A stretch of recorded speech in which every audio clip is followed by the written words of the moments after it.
Can I be honest? If you own rental property and you haven't looked into cost segregation, you're probably overpaying on taxes.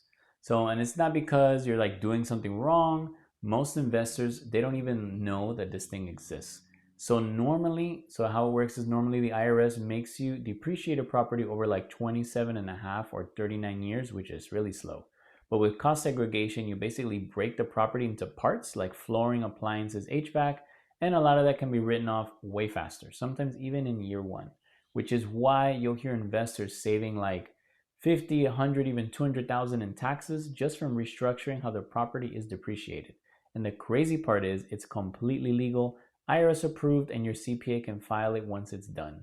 So if you own real estate and you've never had someone run the numbers for you, it's honestly just worth checking. Worst case, nothing changes. Best case, you realize you've been leaving a lot of money on the table, so go check out Cost Segregation Guy's website. They're going to help you out. Ever wonder how some real estate investors pay almost nothing in taxes, even when they're making like really good money? So it's not a loophole, it's just how they use depreciation. So here's the simple version so you can get it. When you buy a property, the IRS lets you write it off over time, but most people just take the standard schedule and they leave it at that. What smarter investors do is something called cost segregation. So it basically speeds that process up like a lot. So instead of waiting decades, you can pull a big chunk of those deductions forward, sometimes into the first year. So now your taxable income drops even if your property is cash flowing. That's how people are offsetting income, they're reinvesting faster, and they're scaling way quicker than everyone else.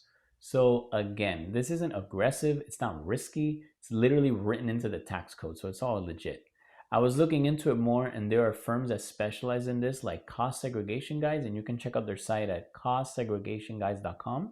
They actually run the numbers for you and show what it could look like. Most people just never even check. So if you own property, this is one of those things that can completely change your numbers. And most people don't realize it until it's way too late.